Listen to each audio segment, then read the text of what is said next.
Let's now cut across to Beijing for the Chinese Foreign Ministry's daily press briefing. That the people are the creators of history and the true impetus driving historical progress. This is the basic point of his historical materialism. And the CPC represents the fundamental interests of the Chinese people. We seek interests for the working people, who are the most vast majority.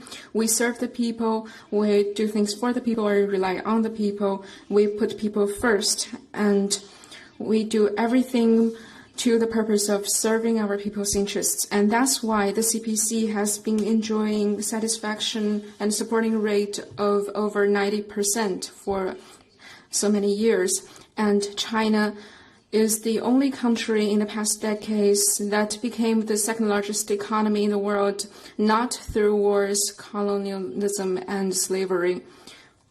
The CPC put people and their lives first, which is in sharp contrast with the U.S.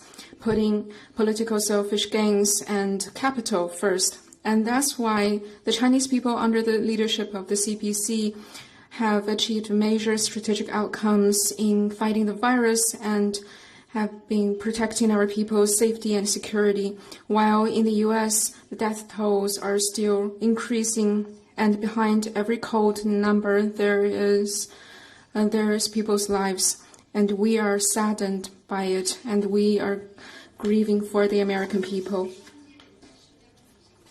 And on Xinjiang-related issues, which is also written in O'Brien's essay, we have pointed out many times that the U.S., some people in the U.S. has created the biggest lies of the century. So-called millions of Uyghurs detained in Xinjiang is, in fact, was fabricated by Zhen Zhen's a senior fellow in a research group set up by the U.S. intelligence community on the studying on the vocational education and training centers in Xinjiang, which has been exposed by an independent U.S. website.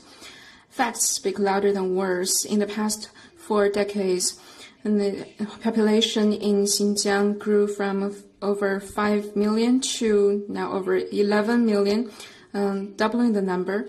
And every 530 Muslims in Xinjiang own a mosque, and a total number of mosques in Xinjiang is more than 10 times of that in the U.S. People in Xinjiang live a happy life and they can breathe freely.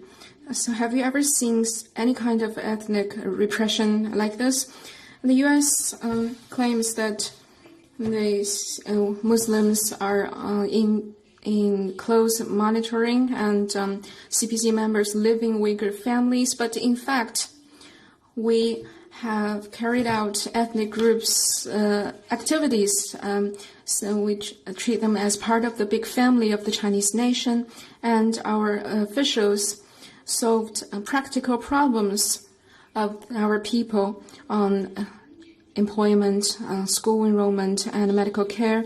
They have been donating over 900 million yuan and 51 million items to people, and they have done over 18 million good deeds for the people in the past 3 years or so. This is indeed endorsed by all people of all ethnic groups, and this shows our close bonds between the CPC and the people. While the U.S. politicians care nothing about the people, only about their political selfish gains, so they couldn't understand that. While when we look at the U.S., ethnic minorities have long been suffering from bullying, exclusion, and wide systemic discrimination in economic, cultural, social, and other aspects. Take American Indians, for example. The U.S. government has been implementing genocide, racial segregation, and assimilation policies on them. In nearly a century after the country was founded, the U.S. expelled and killed a large number of Indians through the westward expansion. At the beginning of the 20th century, the population of Native Americans nosedived to 250,000 from 5 million in 1492, and today their population only accounts for 2% of the U.S. total. And amid this COVID-19 pandemic, infection rate of African Americans is over 5 times than of Caucasians, and their mortality rate is also significantly higher. A clear signal of racial inequality. more recently, the death of African-American George Floyd and the subsequent mass protests exposed once again the urgency of addressing systemic racism in the U.S., which led to ethnic minorities crying, "I cannot breathe." And regarding the U.S. fallacies on human rights in China, we have released a white paper called "What's False and What's True on China-Related Human Rights Matters," and we have prepared for you this white paper in Chinese and English versions, and I suggest that you can promote it to all your friends all over the world, because this concludes facts and includes facts.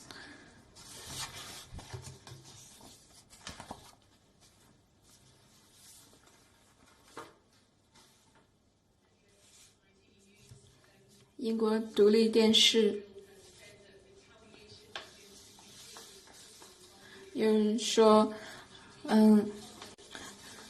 对英国制裁华为，中国有必要采取一定的措施。那么，请问中方会采取什么样的措施？是否会影响到中英之间的贸易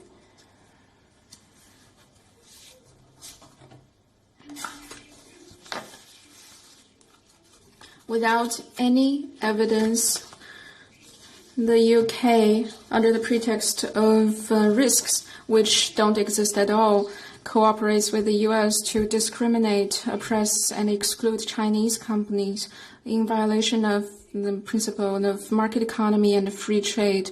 This breaches the UK's promises. The UK has made the wrong decision that undermines severely the Chinese companies' interests and the mutual trust between China and the UK. China strongly opposes that. This is not about one company or one industry. This is about the UK at all costs to politicize commercial and technology issues. This is about China facing major threat in its investment security in the UK and our confidence in whether the UK market can maintain openness, fairness, and non-discriminatory. We have severe concerns on that, and we remind all Chinese companies to pay attention to the increasing political and security risks. China will view this seriously and comprehensively, and will take all necessary measures to safeguard our companies' legitimate rights and interests. You asked about our bilateral relations. We don't care what it's called, but we value the sincerity and real actions taken by the UK.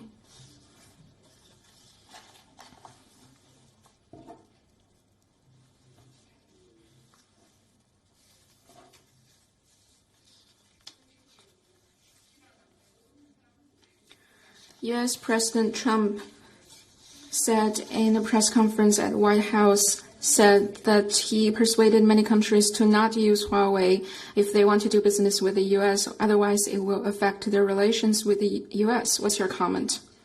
I think it proves once again that the decision of banning Huawei is not about national security, it's a political manipulation. It shows the world once again that it is not China that threatens, intimidates, and drives a wedge between countries. It was precisely the U.S.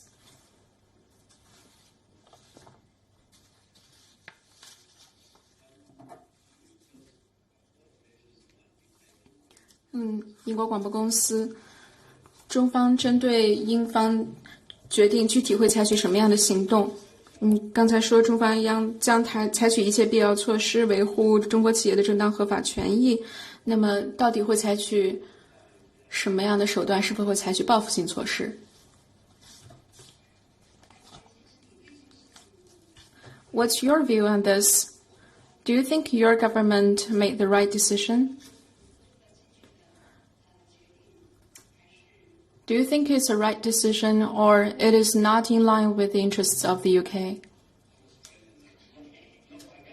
那我是澳大利亚人，虽然我是英国广播公司，但是我是澳大利亚人。Like I said, this is not about one company or one industry. This is about the UK at all costs politicizing commercial and technology issues. This is about China facing major threats in its investment security in the UK, and it is about our confidence in whether the UK government, the UK markets can remain open, fair, and non-discriminatory. So we will comprehensively and seriously evaluate this, and will take all necessary measures to safeguard our company's interests and rights. We value the UK's sincerity and real actions. In the past decades or so, the UK has been having good cooperation with Huawei, and now the UK decides to ban Huawei. It will only hurt the UK's own interests. This is a big world, and the UK is just a small part of it. So I don't think this ban will prevent Huawei from growing and prospering.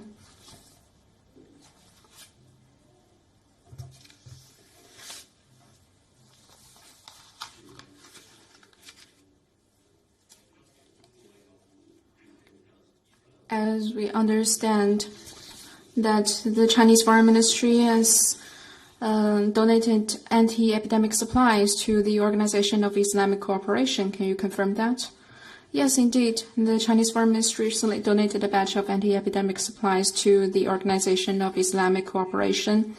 On July the 14th, they were delivered to the OIC Secretariat by the Chinese Diplomatic Mission in Saudi Arabia, demonstrating our support.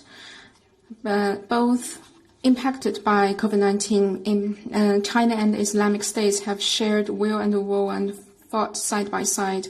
At the most trying time, Islamic States have lent precious support to us, and China has also reciprocated our support to help them.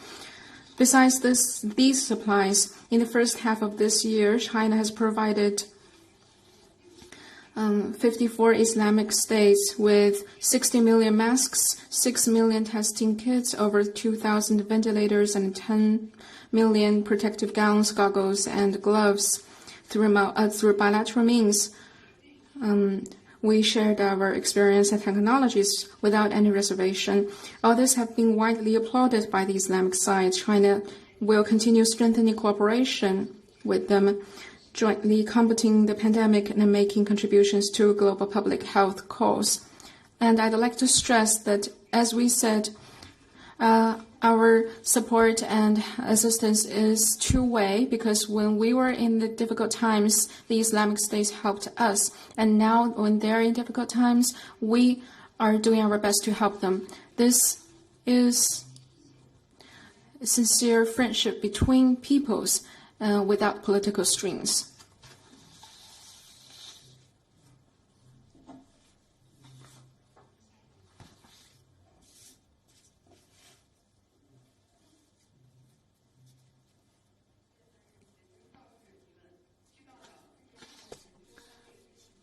So, in the first half of this year, we saw that the number of China-Europe Railway express trains have registered a significant increase and surpassed 5,000 in the first half of this year. Could you give us more detail on the operation amid the pandemic? So, trade has fallen due to the impeded logistics worldwide since the COVID-19 pandemic broke out. And land transportation routes like the China-Europe Railway express trains have shown strong vitality. The regular and steady operation of China-Europe freight trains is conducive to cross-border flow of goods and services and the resumption of work and production, and mitigating COVID-19's impact on China-EU cooperation and supply and industrial chains. This new artery is indeed playing its role in international transportation. And we have this number from the China State Railway Group. The freight trips between China and Europe rose 36% year-on-year to 5,122 during the first 6 months this year. And the figure hit a record monthly height of 1,169 in June. The China-Europe freight trains have transported 27,000 tons and 3 million pieces of anti-epidemic materials to European countries. The total sum of goods they transported amounted to 461 1,000 TEUs, up 41% year-on-year, which was sent to Italy, Germany, France, Spain, Czech Republic, Poland, Hungary, and the Netherlands, Lithuania, and other countries. And some of the goods then transferred to other parts of Europe. This has efficiently promoted the anti-epidemic cooperation between China, Europe, and other countries along the route. It serves as a key cargo lifeline and a bond of solidarity. The freight train service is an important outcome of the BRI cooperation. Going forward, China will continue working with other parties to maintain its orderly operation and further improve its capacity and profitability and expand transnational logistics cooperation with other countries along the route. We saw in reports that in the first half of this year, China's export and import with ASEAN has grown, so ASEAN has become China's biggest trading partner. Can you confirm that?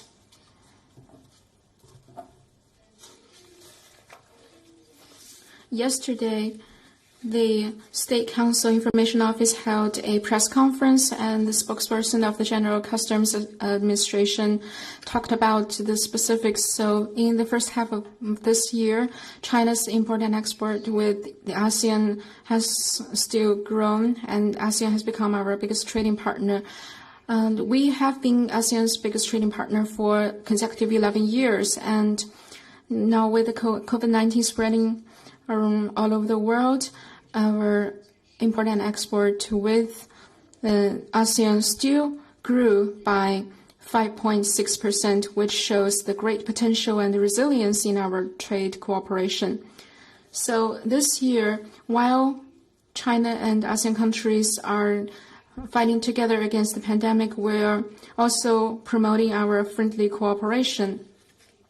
In May this year, the two sides released the China-ASEAN Economic Ministers' joint statement on combating the coronavirus disease and enhancing ACFTA cooperation, which shows the high level of mutual trust and cooperation between us to stabilize industrial chains and supply chains and the regional and social recovery and development.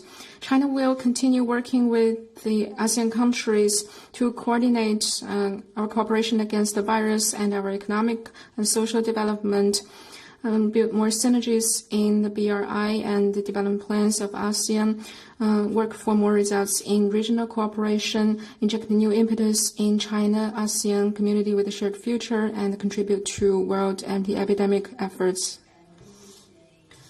彭博社，那么今天早些时候，中国说要对美国采取严厉措施，这是针对美国的一些实体和官员的。那么我想知道有没有更多的细节。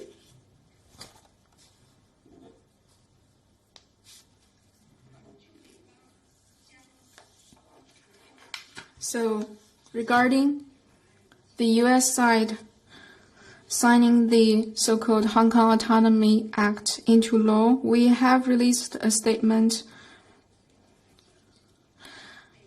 that this act smears our law on safeguarding national security in the Hong Kong SAR, threatens to impose sanctions on China, is in serious violation of international law and the basic norms governing international relations. It is interference in Hong Kong affairs and China's internal affairs. We firmly opposes and condemns that.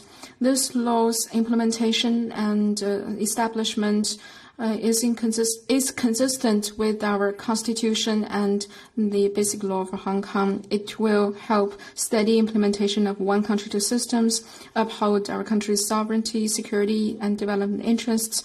It will help Hong Kong's long-term stability, security, and prosperity, and it is endorsed by all Chinese people, including our Hong Kong compatriots. Hong Kong is our special administrative region, and the Hong Kong affairs are purely our internal affairs that allow no foreign interference. The Chinese government is determined in safeguarding national sovereignty, security, safeguarding Hong Kong's prosperity and stability, and opposing foreign interference. The U.S. attempt to obstruct the implementation of this law will never succeed.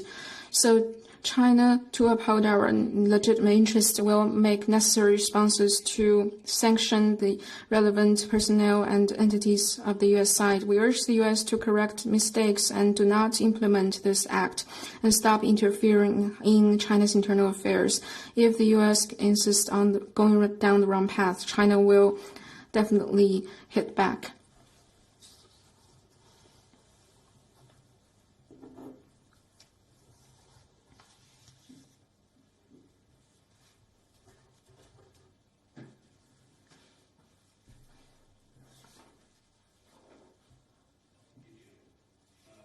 殷报托，你是否有关于昨天中印第4轮军长级会谈的相关信息？ As I know, on July the 14th, border troops of China and India held the 4th round of commander-level talks, building on the consensus of the previous 3 rounds and the implementation of relevant work, have reached progress on promoting further disengagement between troops at the western sector of the boundary and de-escalating tensions. We hope India can work with China to implement our consensus with real actions and jointly safeguard peace and tranquility in the border areas.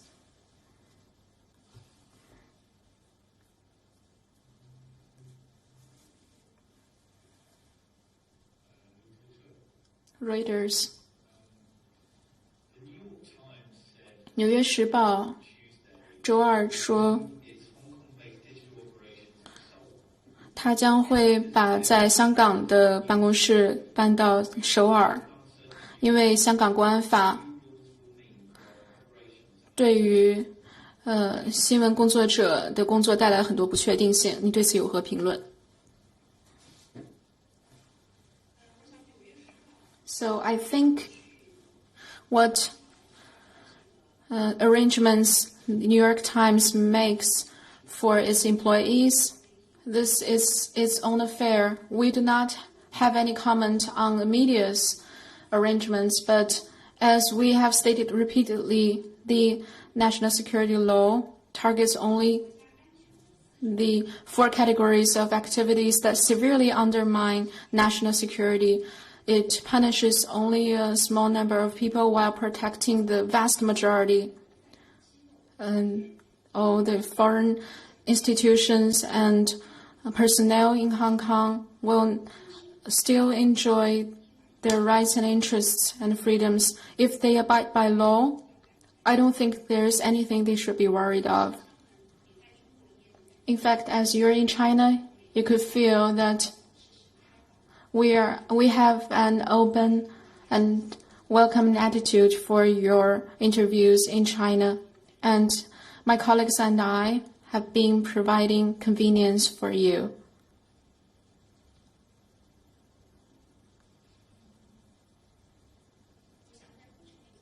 And I'd like to add a few words.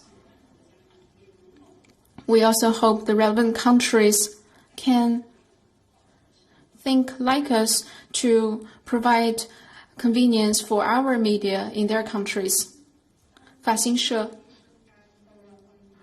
还有一个关于之前《纽约时报》的问题，将一些员工迁出香港的。那么，在香港的外国记者的工作签证是否会在国安法通过之后有一些变化？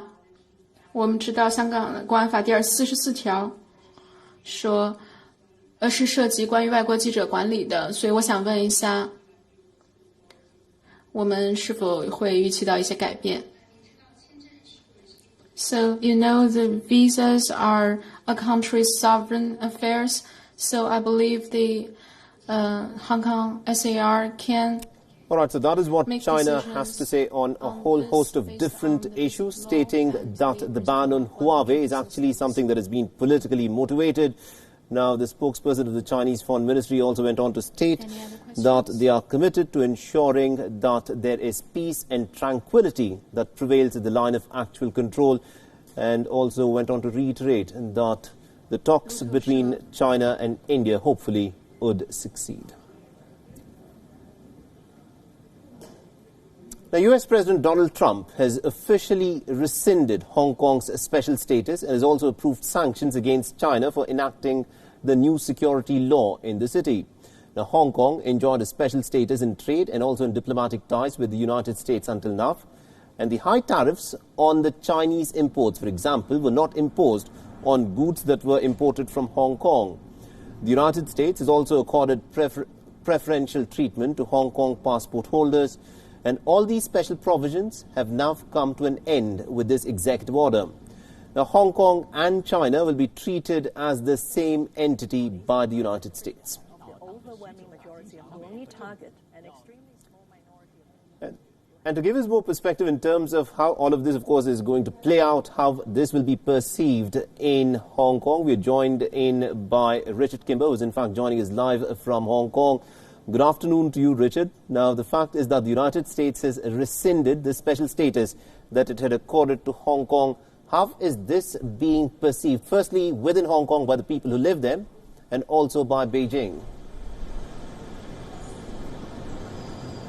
Yes, well, first of all, for the pro-democracy activists who have been campaigning against the national security law here, many of them actually lauding this move from the US. It's not unexpected. President Trump has been, people have been waiting for him to sign this into law after it sped through the Senate and the House of Representatives. It's been welcomed in many ways by some pro-democracy activists. They see this as exactly the type of international pressure that they're hoping will help to influence the Hong Kong government and potentially the Beijing government to try and be more hesitant about the way that they're imposing this law in Hong Kong. So despite the fact that it will probably have some negative implications for the Hong Kong economy, the pro-democracy camp here is still welcoming the move. Meanwhile, in Beijing, as you may have heard from some of the press conference comments just coming through on your live feed there, they're resolutely opposing this, as they often have done with US sanctions, and calling for immediate retaliatory sanctions against the US. There's no details exactly of what Beijing's planning with these retaliatory sanctions, but one high-profile think tank here that monitors Chinese political policy is suggesting that, rather like with the response to the Xinjiang sanctions that were introduced just a few days ago from the US, it expects that Beijing will target specifically and initially the senators themselves who are actually involved in pushing for this Hong Kong Autonomy Act in the first place, namely those being Chris Van Holden and Pat Toomey. So they may end up being named in part of these sanctions that come through from China. Absolutely, and also looking at Hong Kong and you know, the fact that Hong Kong is such an important financial hub, and with the United States imposing these sanctions and also rescinding the special status of Hong Kong, this will, of course, have a pretty bad impact on the economy of Hong Kong. Does this not worry Beijing at this point of time? Yes, one high-profile example of how that's playing out that happened just hours after President Trump's press briefing was that the New York Times announced that it's actually moving a third of its office staff from Hong Kong out of Hong Kong entirely. It's moving them to Seoul in South Korea. It said that the new national security law has created what it called an uncertain environment for doing journalism, and it said that Hong Kong's status as an Asian journalism hub may come under threat now. It's still got some office staff here, but as I say, moving a third of its office to Seoul. That may become a portent for what will happen across other big players in the industry, particularly in the journalism sector here. Other big businesses, according to an American Chamber of Commerce survey just a few days ago, seem a little bit more hesitant to move out immediately, although a poll conducted by that Chamber of Commerce survey made it clear that the amount of concern about the security law is really increasing every few days as more and more examples of people being called into court to answer questions for things they've done in society that previously wouldn't have ended up in court come to light. So a great deal more concern, according to the AmCham Commerce survey here, but not that many US businesses, unlike the New York Times, actually taking action and being prepared to move just yet. All right, we'll have to leave it there. Thank you very much indeed, Richard Kimber, for joining us and getting us all those insights.